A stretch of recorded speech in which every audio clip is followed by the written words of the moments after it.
Guys. Hello guys. तो कैसे हैं आप सभी? उम्मीद होगी कि आप सभी स्वस्थ होंगे, मस्त होंगे और एकदम व्यस्त होंगे। आज हम इस वीडियो में बात करेंगे राजस्थान की मिट्टियों के बारे में। राजस्थान की मिट्टियों के बारे में हम बात करेंगे। सबसे पहले मैं बात करूं तो मिट्टी यानी मिट्टी का अध्ययन जो होता है ना, उसको किसमें कंसिडेंट करते हैं अपन, यानी कि मिट्टियों के अध्ययन को क्या कहते हैं? तो मिट्टियों के अध्ययन को पेडोलॉजी कहते हैं। मिट्टियों के अध्ययन को क्या कहते हैं? पेडोलॉजी कहते हैं। निर्माण जो मिट्टी का होता है ना, वो चार अवस्था में होता है। तो बात करें, पहली अवस्था है अपक्षय, दूसरी अपर्दन, तीसरी परिवहन और चौथा निक्षेपण। इन चार अवस्थाओं से मिट्टी का निर्माण होता है। अब बेसिकली ये होता है, मिट्टी की औसत मोटाई जो होती है ना, वो होती है 20 से 30 सेंटीमीटर होती है। आपको लगता है कि बहुत बड़ी बड़ी चट्टाने होती है तो वो सारी मिट्टी है, नहीं। मिट्टी की जो मोटाई होती है ना, मतलब जिसमें खेती की जा सकती है वैसी मिट्टी, उस मिट्टी की जो मोटाई होती है ना, वो 25 से 30 सेंटीमीटर होती है।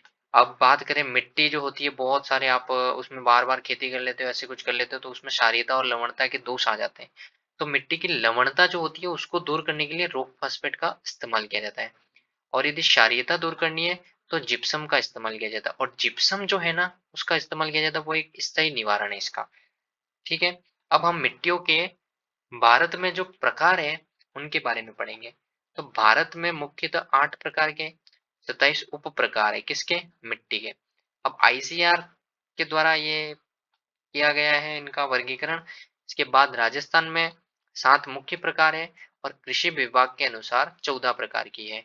तो 14 विभाग, जो 14 प्रकार की है, उसके बारे में भी हम बात करेंगे।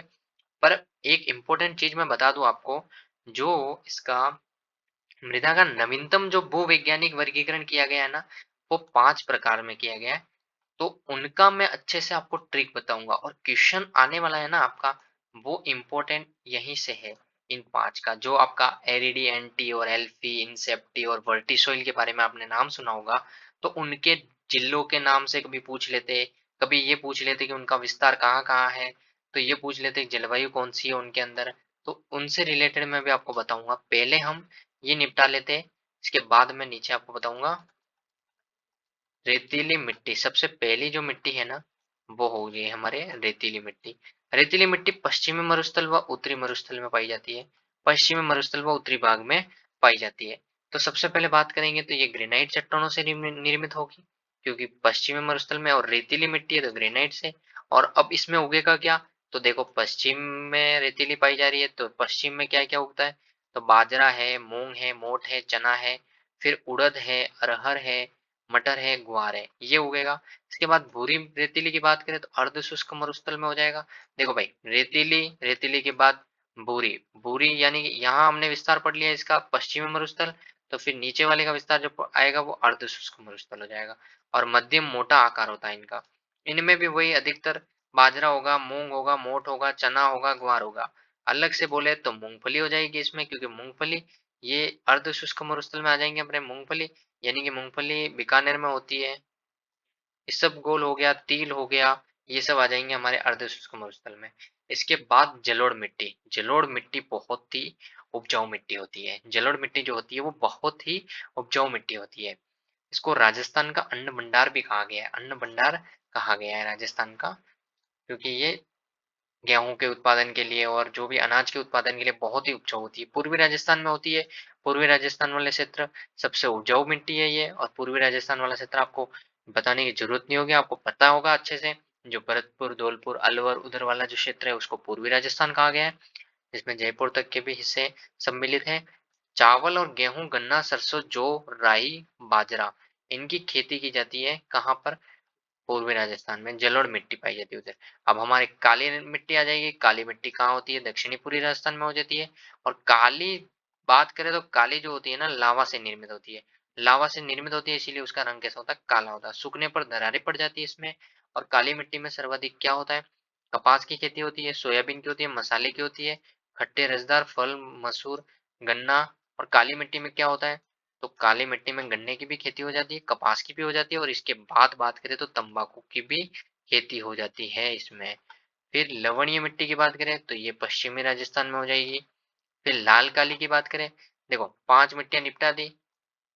फिर छठी मिट्टी की बात करें, लाल काली मिट्टी, ये उदयपुर राजस्थान, चित्तौड़गढ़, प्रतापगढ़, सलूमभर में लोहे के ऑक्साइड है इसीलिए लाल काली है। लाल तो है ही है, फिर क्या काली, काली क्यों है?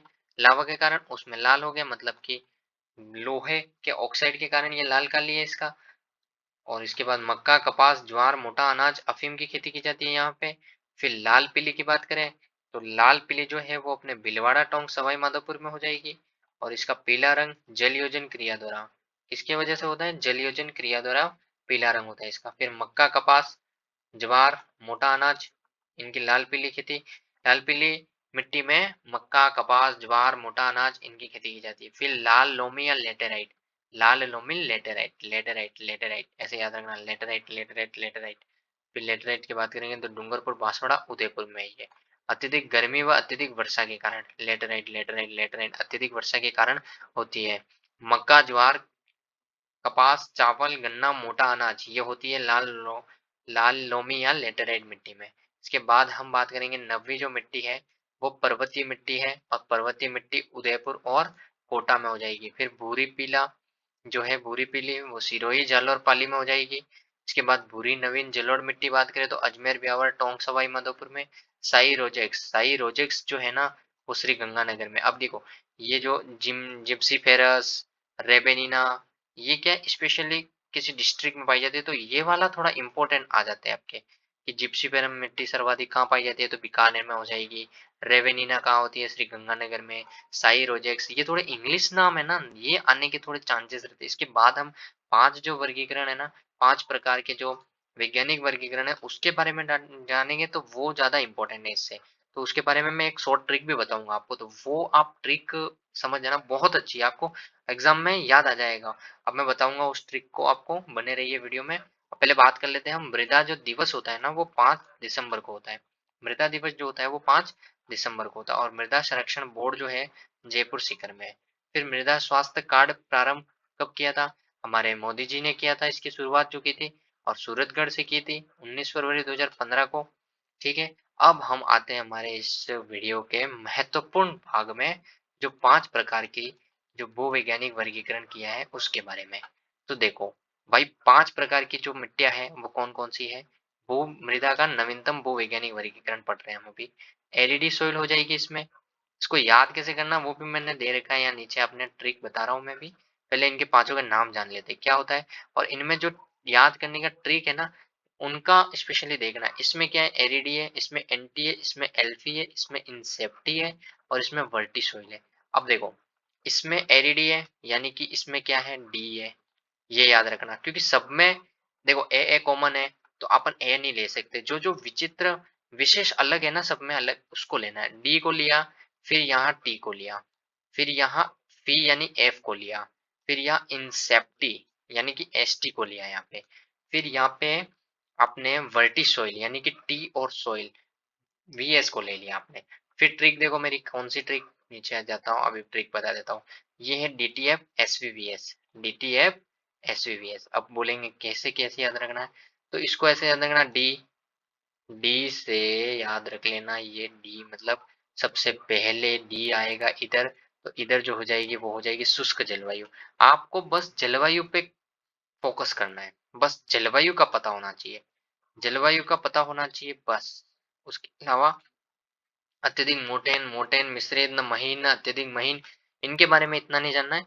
आपको बस जलवायु पता होनी चाहिए। डी में शुष्क हो जाएगी, डी के बाद अपन डीटीएफ, डीटीएफ, डीटीएफ, एसवीवीएस, एसवीवीएस, बस यहाँ तक भी याद रख लोगे डीटीएफ तो भी काम हो जाएगा। एसवीवीएस, वीएस तो अपने को पता है लास्ट में वी, तो वी के बाद हो जाएगा वर्टिसोइल, वीएस लास्ट में हो जाएगा।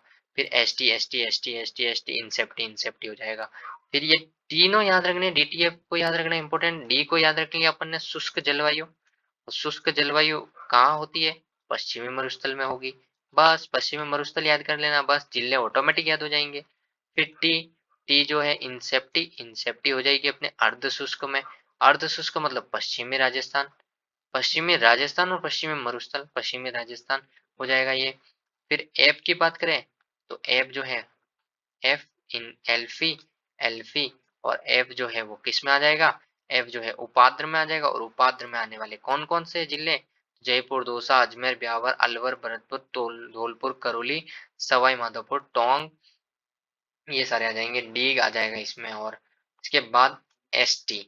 एसटी कहाँ है? एसटी ज्यादातर कहाँ है? दक्षिणी राजस्थान में। कहाँ है? दक्षिणी राजस्थान में। आया मजा? एसटी कहाँ है सर्वाधिक? दक्षिणी राजस्थान में।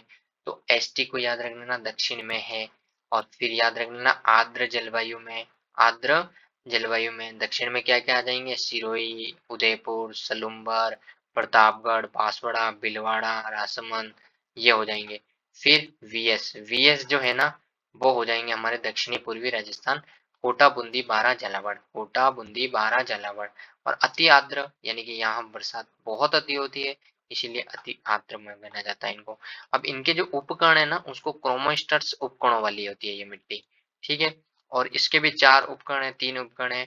तो ये सब है। ये मेरी ट्रिक अगर आपको अच्छी लगी हो तो आप इस वीडियो को लाइक कर सकते हो, अपने दोस्तों के साथ शेयर कर सकते हो। और भी मजेदार ट्रिक देखने के लिए मेरे चैनल को सब्सक्राइब कर लेना, ताकि मैं अलग अलग वीडियो बनाऊं और आप उसका फायदा उठा सको। Thank you watching my video.